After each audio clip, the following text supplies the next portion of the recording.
Hello everyone, आप सभी का स्वागत है आपके अपने यूट्यूब चैनल पर।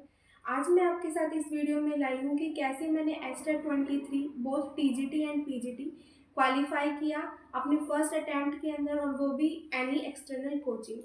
तो आपको पता होगा कि 2024 का जो पेपर है एचटेट का वो पोस्टपोन हो गया है और अभी वो जल्दी करवा लिया जाएगा 20-25 दिन के अंदर।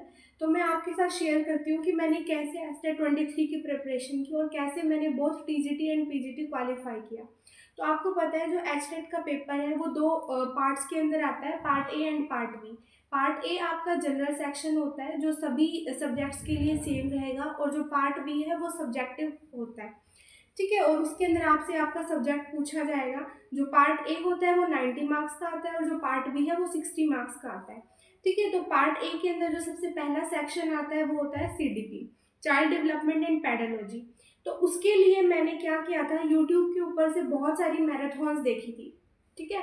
पेपर से लगभग 20-25 दिन पहले मैंने सारी मैराथन कंप्लीट कर ली थी अपनी, और उनके लिए मैंने स्पेसिफिक अपने नोट्स बना लिए थे, वो मैं आपको दिखाती हूँ।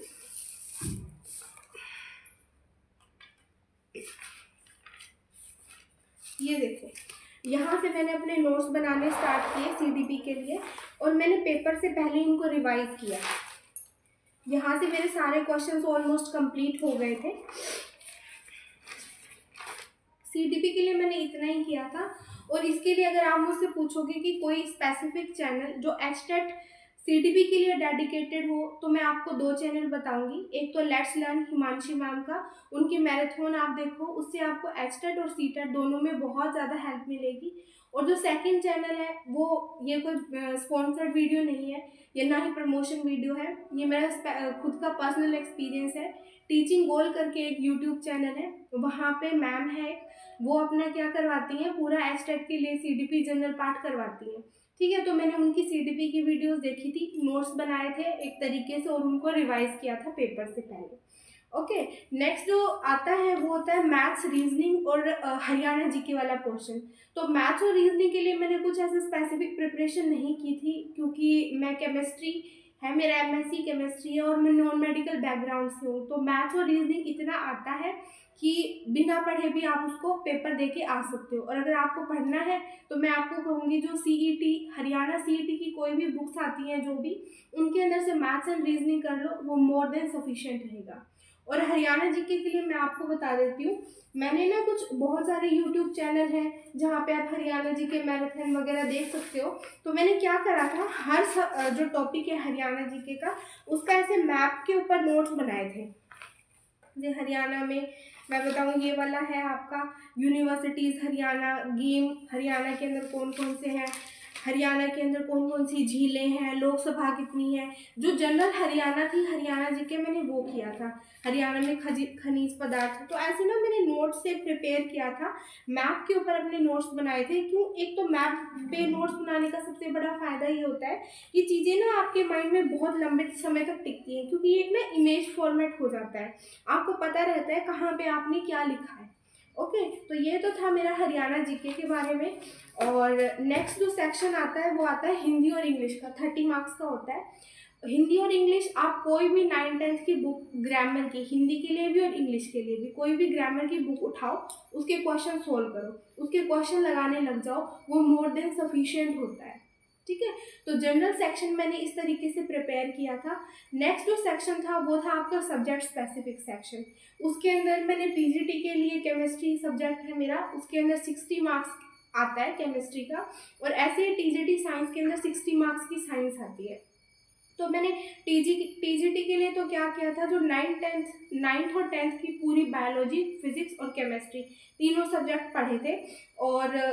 और सब्जेक्ट ऐसे भी नहीं, क्योंकि आप सभी टीचर हो, सबने बीएड किया है, और कोई भी ऐसा नहीं है जिसने बीएड ना किया और वो एचटेट देने जाए, कोई भी ऐसा नहीं है जिसने बीएससी ना की और वो एचटेट देने जाए, ठीक है। तो सब्जेक्ट के लिए तो आप 9th और 10th की एनसीईआरटी फॉलो करो, वो बहुत ही सफिशिएंट है, उससे बाहर आपका पेपर नहीं आता। बट आपको एनसीईआरटी अपनी लाइन बाय लाइन पढ़नी है, आपको हर एक लाइन का मतलब समझ आना चाहिए, हर एक लाइन से कौन से क्वेश्चन निकलते हैं वो समझ आने चाहिए, ठीक है। तो ये तो था टीजीटी साइंस के लिए मैंने कैसे प्रिपेयर किया। सेम पीजीटी के लिए मैंने भी अपनी जो एनसीईआरटी बुक्स हैं 11th-12th की केमिस्ट्री की, उनको प्रिपेयर किया। ये मेरी बुक्स है, ये चारों पार्ट मैंने है मेरे पास, ये मेरी खुद की +1 एंड +2 की बुक्स हैं। ये देखो, इनको मैंने देख रहे ना ऐसे लाइन बाय लाइन सारी चीज़ों को अंडरलाइन करके पढ़ा हुआ है, ठीक है। तो केमिस्ट्री के लिए मैंने ऐसे प्रिपेयर किया था। जब मेरी सारी चारों पार्ट एनसीईआरटी के कवर हो गए थे, उसके बाद मैंने एस्टेट के पीवाईक्यू प्रिंट करवाए। लाइक ये रहे मेरे एस्टेट के पीवाईक्यू। ये 2017 का पेपर है, ये 18 का पेपर है, ये 19 का है, ठीक है, ये 16 का पेपर है, ठीक है। तो मैंने ऐसे अपने एस्टेट के जितने भी पीवाईक्यू थे वो सब प्रिंट करवाए, और प्रिंट करवाने के बाद मैंने हर एक पेपर को बहुत डीपली सोल्व किया अपने सब्जेक्ट के लिए, बहुत ज़्यादा डीपली सोल्व किया। हर एक जो देखो ऐसे है क्वेश्चन के साथ साथ उनका सॉल्यूशन लिखती गई, और मैं चेक करती गई कि मेरे कितने सही हैं और कितने गलत हैं, कितने मुझे आते हैं कितने नहीं आते बुक्स पढ़ने के बाद। आप यूँ मानो 60 के अंदर से 40 मार्क्स तो आपके एनसीईआरटी पढ़ने से ही आ जाएंगे। अगर आपने उसको गो थ्रू भी किया है ना, तो भी आपके 60 में से 40 मार्क्स आएंगे ही आएंगे, ठीक है। उसके बाद जब आप ये प्रैक्टिस करोगे, और प्रैक्टिस कम से कम आपको 10 ईयर पुराने पेपर्स की करनी है, क्योंकि HSSC पेपर्स को रिपीट करती है, क्वेश्चंस को रिपीटिशन होती है HSSC के अंदर। तो जो मेरा पेपर था उसके अंदर क्या हुआ कि 3-4 क्वेश्चन तो मुझे अपने पीवाईक्यू से ही मिल गए थे, ठीक है। तो मुझे उनमें ज़्यादा टाइम लगाने की ज़रूरत ही नहीं पड़ी, मुझे देखते ही याद आ गया कि ये मैंने क्वेश्चन ऐसे ऐसे किया हुआ है, मुझे याद है, मैंने उनका डायरेक्ट आंसर टिक किया और मैं आगे निकल गई। तो ये मतलब टाइम सेव करने के लिए भी बहुत ज़्यादा इम्पोर्टेंट है कि आप पीवाईक्यूज करो। और साथ में ये देखो, ये मेरी +2 की ऑर्गेनिक की नोटबुक है, इसकी कितनी बुरी हालत हो गई है। ये मेरी परमानेंट नोटबुक है ऑर्गेनिक की। इसके अंदर क्या होता है कि कभी भी कोई भी एग्जाम आता है ना, जब मुझे बेसिक रिवाइज करने होते हैं, तो मैं अपनी नोटबुक संभाल के रखी हुई है मैं इसको एक बार पढ़ती हूँ और उसके बाद उसका एडवांस लेवल प्रिपेयर करती हूँ। ये मेरी ऑर्गेनिक की नोटबुक है और ये मेरी इनऑर्गेनिक की नोटबुक है, देखो।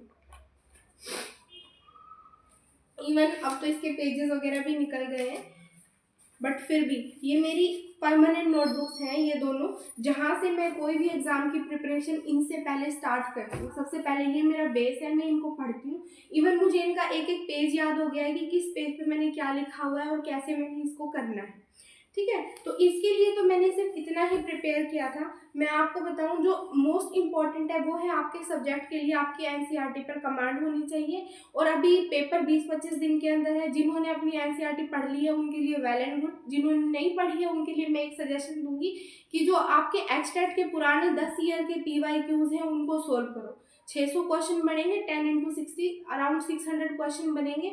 एक दिन के अंदर 60 क्वेश्चन भी करोगे तो सब्जेक्ट के अंदर 40+ मार्क्स बहुत ही इजीली आपके आएंगे, ठीक है। और जनरल सेक्शन के लिए अभी आपके पास इतना टाइम नहीं है कि आप अपने नोट्स बनाओ, तो आप सीधी मैराथन वीडियोस वगैरह देखो। और इनके भी जो सीईटी की बुक्स आती है मार्केट में बहुत सारी अवेलेबल है, लाइक अरिहंत की भी हैं, बहुत सारी हैं, उनको उठाओ, उनके क्वेश्चन लगाने शुरू कर दो डायरेक्ट। देखो, मुझे पता है कि जो भी एस्टेट के लिए क्वालिफाई कर रहा है या एस्टेट के लिए प्रिपेयर कर रहा है, उसके अंदर 100 में से 70% फीमेल कैंडिडेट हैं।